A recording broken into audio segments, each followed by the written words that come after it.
Assalamualaikum warahmatullahi wabarakatuh. Perkenalkan, nama saya Dimas Dermawan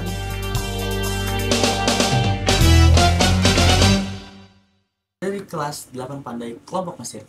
Saya akan menjelaskan tentang komunikasi kelompok.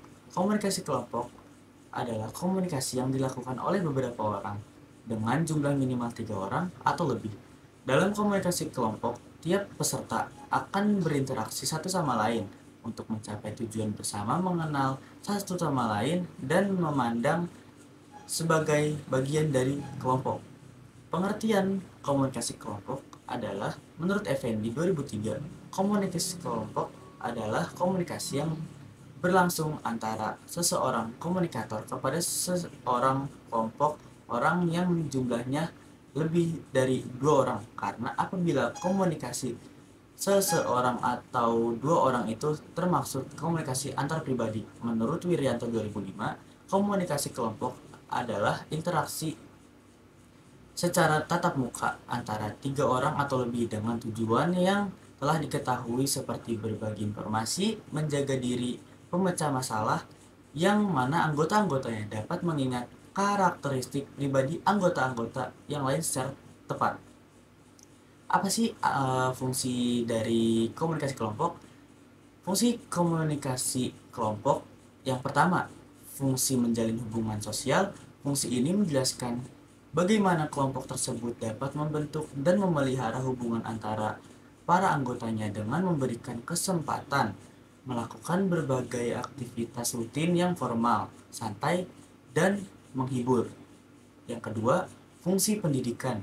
Fungsi ini untuk meningkatkan wawasan dan pengetahuan semua anggota kelompok, baik pengetahuan yang bersifat umum maupun khusus, maupun pengetahuan yang berkaitan dengan kepentingan kelompok maupun anggotanya. Melalui fungsi pendidikan ini, kebutuhan-kebutuhan dari para anggota kelompok itu sendiri, bahkan kebutuhan masyarakat dapat terpenuhi. Yang ketiga, fungsi persuasi. Dalam fungsi ini, seorang anggota berusaha mempersuasi anggota yang lainnya untuk melakukan atau tidak melakukan sesuatu sesuai dengan apa yang diinginkannya. Seseorang yang terlibat dalam usaha-usaha persuasi di dalam kelompoknya memiliki resiko untuk tidak diterima oleh anggota kelompoknya yang lain. Apabila hal yang diusulkan tersebut bertentangan dengan norma-norma kelompoknya, maka justru dia dapat menyebabkan konflik di dalam kelompok dan dapat membahayakan posisinya di dalam kelompok tersebut. Fungsi pemecah masalah dan pembuat keputusan. Pemecah masalah, problem solving, berkaitan dengan penemuan alternatif atau solusi yang tidak diketahui sebelumnya, sedangkan pembuatan keputusan, decision making, berhubungan dengan memelihara antara 2 atau lebih solusi. Jadi pemecah masalah menghasilkan materi atau bahan untuk pembuatan keputusan. Berikutnya, fungsi terapi. Fungsi terapi ini hanya ada pada kelompok tertentu saja yang memang memiliki tujuan untuk membantu menerapi para anggota kelompok agar mencapai perubahan personal sebagaimana yang diinginkan. Aspek-aspek dalam komunikasi kelompok. Komunikasi dalam komunikasi kelompok. Pelaku komunikasi kelompok yaitu siapa yang berperan sebagai sumber atau dapat dikatakan pula sebagai penyampai pesan. Peranan sumber tersebut adalah siapa yang menyampaikan informasi kepada para anggota kelompok lain dan menyampaikan informasi apa saja yang dianggap penting bagi kelangsungan kelompok. Pesan-pesan yang dipertukarkan pada atau dalam kelompok. Pesan adalah yang dikomunikasikan oleh sumber pada penerima pesan, merupakan seperangkat simbol verbal dan nonverbal yang mewakili perasaan, nilai, gagasan, atau maupun sumber tadi.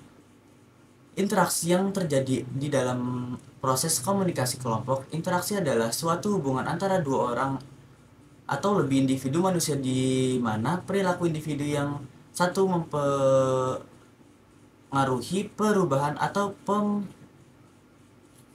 memperbaiki kelakuan individu yang lain, atau sebaliknya, dalam interaksi pada seseorang tertarik pada orang lain, maka ia akan memberikan feedback atau timbal balik dari komunikasi yang dilakukan orang lain. Sebaliknya, jika seseorang tidak tertarik, maka dia tidak akan memberikan interaksi timbal balik kepada orang tersebut.